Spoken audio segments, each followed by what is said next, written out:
Olá, olá, olá! Sejam todos bem-vindos a mais uma entrevista à Gazeta.net. Tudo bem com você? Eu espero que você esteja muito bem. Eu quero convidar você para acompanhar o nosso site em todas as plataformas digitais. Nós estamos no Instagram, Facebook, no Twitter, no YouTube também, onde você pode acompanhar também essa entrevista. Toda semana, uma nova entrevista, um novo assunto para você. E na entrevista de hoje, nós vamos falar com o Dr. Wellington Costa, ele que é médico cardiologista. Vamos falar sobre o risco do sedentarismo. Recentemente, Rio Branco foi apontada como a segunda capital do país com mais pessoas sedentárias, conforme dados do Observatório da Atenção Primária da Humane em 2021. Mais de 50% dos moradores aqui da nossa capital não faziam nenhum tipo de atividade física. Os pesquisadores descobriram também que na época do levantamento, 53,4% das mulheres que moram nas capitais não faziam exercícios físicos. Os homens eram 42,2%. E é por isso que o Dr. Wellington está aqui e vai trazer mais informações sobre esse caso. Seja bem-vindo, Dr. Wellington. Bom dia, Crisna. Tudo bem? Bom dia aos telespectadores. Dr. Wellington, isso é um dado não, de forma nenhuma, é um dado bom para a nossa capital, né? O senhor, como cardiologista, sabe o grande problema que o sedentarismo traz, principalmente para o coração. O senhor pode citar para a gente quais são um dos principais problemas que o senhor mais vê enquanto o senhor está lá na sua clínica médica? É verdade, Crisna. O sedentarismo hoje é importante a gente definir e saber o que é para que não haja uma mistura de conceitos. Então a sociedade hoje ela classifica o sedentarismo como a falta, né, da atividade física com menos de 150 minutos por semana, né? Então o sedentarismo ele acaba se transformando como um fator de risco para várias doenças, né? A primeira delas e a mais consequente e a que mais afeta a saúde pública são as doenças cardiovasculares. E o sedentarismo hoje ele é tido como um fator de risco principal para essas situações. Por quê? Porque ele predispõe às outras situações de fatores de risco. E no consultório, os pacientes que chegam para fazer as avaliações, eles já chegam exatamente com um conceito um pouco diferenciado do sedentarismo, da atividade física, da inatividade, na verdade. Mas a gente tem visto um aumento muito grande das avaliações hoje em consultório, em hospitais, exatamente para avaliar a possibilidade da atividade física para que o paciente hoje em dia caia na real e saia dessa situação do sedentarismo, né? Doutor, é importante a gente também fazer uma observação que, inclusive nós estávamos falando aqui antes de começarmos a gravar, que sedentarismo nem sempre está ligado a uma pessoa ser obesa ou ter sobrepeso. Afinal de contas, existem pessoas magras também, que não têm excesso de peso e que também são sedentárias e também estão aí suscetíveis, né, aos problemas cardiológicos. Como a gente falou anteriormente, o sedentarismo ele é um fator de risco. E quando nós entendemos ele como fator de risco, ele está ligado exatamente não simplesmente só à obesidade, né? São só o aumento de peso. Na verdade, a obesidade ela é uma consequência da falta do sedentarismo. Nós temos hoje pessoas em meu consultório também que estão um pouco acima do peso, mas que são praticantes assíduos, né? E o sedentarismo ele não é só uma das causas que deixa o paciente um pouco mais acima do peso ou não. Existem outras consequências que levam a essas situações. Como a gente estava conversando, a gente tem pego muito em consultório algumas alterações hormonais que levam ao sobrepeso, né? E o sobrepeso ele acaba levando à obesidade e, em consequência disso, o sedentarismo, né? Porque o paciente ele começa a se ver limitado para algumas situações da atividade. Uma coisa que a gente observa muito é que quanto mais as pessoas elas não praticam nenhum tipo de atividade física, lembrando que a questão de praticar atividade física não é, por exemplo, você subir uma escada, não é só isso, né? Não é você só dar aquela caminhada até o trabalho, é além disso, né, doutor Wellington? Exatamente. Hoje ela é muito particular, né, a definição da atividade física para cada paciente e você sair do sedentarismo. Isso também está muito limitante. Por exemplo, no meu consultório, os pacientes que chegam muito pós-infarto, pós-cirurgia cardíaca, pacientes que têm doenças de hipertensão, diabetes e que são fatores limitantes. Então, isso é muito particular de cada paciente, né? A limitação de cada um. Mas hoje, a gente tem visto um crescente desenvolvimento nessa situação. Então essa situação que você falou, a subida da escada, né, a questão de eu não preciso pegar o controle remoto, eu me levanto, eu vou lá e troco o canal, ou eu hoje deixo de mandar alguém passear com o meu cachorro, eu mesmo vou lá, pego, faço isso. Na verdade, deixo hoje de estar mais sentado, e isso é uma preocupação muito grande, né? A Sociedade Brasileira de Medicina hoje ela avalia que quando você tem mais de 8 horas sentado, fazendo algum trabalho, seja ele no computador ou de alguma outra espécie, ela já te classifica como sedentário, né? Vale a pena dizer que aquelas pessoas que acreditam que um futebolzinho no final de semana, né, não, eu já fiz minha atividade física, isso é errado, né? A sociedade fala que 150 minutos de atividade moderada, mas ela não precisa ser somente em um dia. Ela precisa ser em dias separados para que você tenha a melhora dos fatores adversos orgânicos, né? É muito interessante, Cristina, lembrar que o sedentarismo está associado a muitas qualidades de doenças, né? Como a gente estava conversando, o cardiovascular é a primeira, mas não só isso, né? A gente tem hoje a hipertensão, que tem sido crescente no Brasil, o diabetes, que tem sido crescente no Brasil, as doenças neurológicas associadas, o Parkinson, o Alzheimer, além das doenças psicossomáticas, né?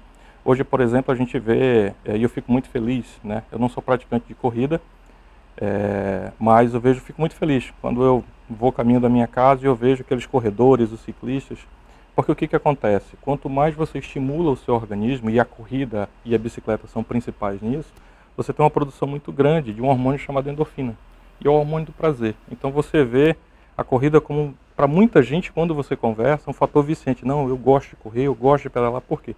Por causa dessa situação.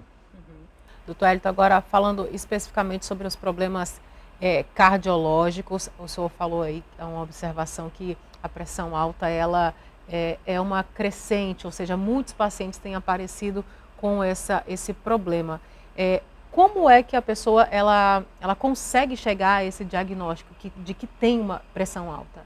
Muito boa pergunta, Krishna. É valedouro que todo paciente que se tem algum sintoma, seja ele dor de cabeça, mal-estar, ou que não tenha sintoma nenhum, que passe por uma avaliação rotineira.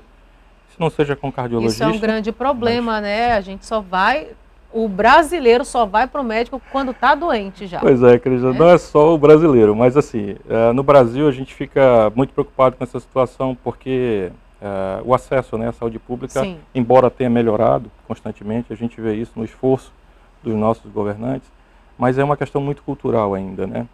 Por exemplo, o meu pai e a minha mãe, eles diziam que eu só vou em médico quando eu estiver morrendo, não é verdade? E a gente aprende hoje numa estratégia diferente. Eu tenho ensinado isso para as minhas filhas, que precisa se antecipar para todas essas situações. Na verdade, uma única consulta, seja ela com o médico generalista ou com o médico especialista, e para hipertensão não precisa simplesmente ser o cardiologista, né? Você consegue já pré-avaliar um diagnóstico para isso. Hoje a gente tem uma crescente ida nas academias da população e sem uma prévia avaliação, né? E aí a gente já chega com a consequência da hipertensão no consultório, onde a gente já tem que entrar com tratamento medicamentoso. Às vezes a pessoa, por exemplo, ela ouve aqui a nossa entrevista, o doutor disse que eu tenho que praticar atividade física, eu não posso ficar sedentário. Aí vai dar uma corridinha, vai andar de bicicleta, vai fazer uma caminhada, e aí pode ser que não esteja bem para fazer isso, né, doutor? Exatamente. Existem alguns fatores que a gente precisa relacionar. O sedentarismo ele é uma situação multifatorial. Então está incluído a alimentação, está incluído o seu sono, está incluindo o seu aspecto no seu trabalho, seu aspecto profissional, seu nível de estresse. Todas essas situações implicam, para que isso piore. Eu citei muito bem a hipertensão, mas hoje a gente tem diversos casos também de diabetes, que o paciente não tem sintomas, quando descobre, a situação já está bem evoluída. Hoje a gente vê, se você observar, os atletas hoje eles passam por avaliações extremamente periódicas e mesmo assim a gente vê algumas consequências. Alguns jogadores de futebol que morrem no campo, nós já vimos notícias assim. Exatamente. Então assim, a avaliação antes de qualquer início de atividade, para que você hoje, depois que assistir o programa, diga, não, hoje eu vou mudar o meu estilo de vida, hoje eu vou mudar o meu hábito, o meu costume, não preciso chegar e fazer 1 hora e meia de academia, não precisa fazer isso. Faça uma avaliação com o seu médico de confiança, né? E a partir daí trace uma meta, trace um planejamento, né? Não se ligue em que a falta do sedentarismo, o sedentarismo ele está ligado intimamente a perder peso, porque as pessoas elas confundem, elas dizem, não, eu sou sedentário, então eu ganho de peso. Não é só isso. Na verdade, você não deve focar nessa situação. Lembrando que o sedentarismo ele é um fator, assim como o ganho de peso. Até porque nós temos pessoas consideradas magras que também sofrem com problemas de coração, enfim, né? Doutor, como é que uma pessoa que está acompanhando a gente, por exemplo, ela dá aquele despertar nela assim, eu preciso ir para ver se eu estou com pressão alta? Nós começamos a falar, eu cortei o seu raciocínio, a pessoa ela tem algum sintoma que pode ser observado para que ela possa ir rapidamente ao médico? Exatamente. Na última avaliação que a gente apresentou nos congressos nacionais e internacionais, Crisna, as pessoas acham que a pressão 12/8 é a pressão ideal, é a pressão perfeita. Não é. Hoje existem alguns casos em que o 12/8 ele já se torna pré-hipertenso. Nossa. Então precisamos tomar bastante cuidado. Doutor, explica esse negócio pra gente, porque nós costumamos, né, até quando a gente afere em casa mesmo, com aqueles aparelhos caseiros, Exatamente. 12/8, tô bem. Quer dizer que não, pode não estar. Pode não estar, exatamente porque a sua pressão de rotina pode não ser 12/8, né? Pode ser que a sua pressão, rotineiramente, ela seja 9/6, 9/5, e você se sinta bem com isso. E aí, quando você eleva a pressão a esses fatores, você acaba descobrindo alguns picos acessórios a isso. Então, o 12/8 te leva a um 13, a um 14, a um 15. Na verdade, então, hoje ela já se torna já uma classificação de pré-hipertensão. Qual é o problema principal que a gente observa em uma pessoa que tem um pico de pressão ou tem pressão alta que não está controlada? Mais uma vez, muito boa pergunta. A hipertensão hoje ela pode ser silenciosa também. Ela pode não te dar nenhum sintoma, na verdade. Mas os sintomas principais, eles são, a principal delas é a cefaleia, dor de cabeça, né? E a sensação de tontura. Localizada a dor de cabeça? Qual região da realmente cabeça? Na região posterior, né? A gente chama de região hospital, né? Alguns pacientes chegam ao consultório com relato de dores oculares, olhos vermelhos, né? Alguns relatam que quando sofreu o pico hipertensivo, sentiu a sensação de surdo, ficou um zumbido no ouvido, né? Outros referem palpitações. Por quê? Porque isso são situações em que o organismo ele procura acomodar para que você não tenha um prejuízo maior. E essa questão de acomodar, o corpo vai tentando aliviar aquela pressão? É mais ou menos isso? Exatamente. Ele vai te demonstrando alguns sintomas, não tão graves, mas que merecem ligar a luz de alerta, né, para que você procure. Então o organismo ele é muito inteligente, ele te ajuda também. Se você o ajuda, ele vai te ajudar também. O coração principalmente é um deles, então ele vai tentando coibir esses sintomas, vai te mostrando aos poucos para que você não tenha um mal súbito, né? E que você tenha tempo de procurar e que você tenha tempo de fazer o seu tratamento, a sua avaliação. Pressão alta pode matar? Pode. Pressão alta pode. A gente vê muitos casos, porque a hipertensão, assim como as outras doenças, elas são predisposição, né? Elas são fatores desencadeantes, né? O AVC, a principal delas, o infarto também, a gente tem visto muitos pacientes que desenvolvem... AVC e infarto são coisas diferentes? Sim. O AVC, o acidente cerebral ou vasculoencefálico, né? Ele pode ser causado por um pico hipertensivo e aí algumas associações. Você faz diretamente o que a gente chama o derrame, que é a explosão de um vaso, né, dentro do crânio e, consequentemente, o derramamento de sangue, não é verdade? E o infarto é o que a gente chama de lesão da coronária. Então, a pressão na artéria coronária ela causa uma agressão ao tecido da artéria e com isso inicia-se um processo de obstrução.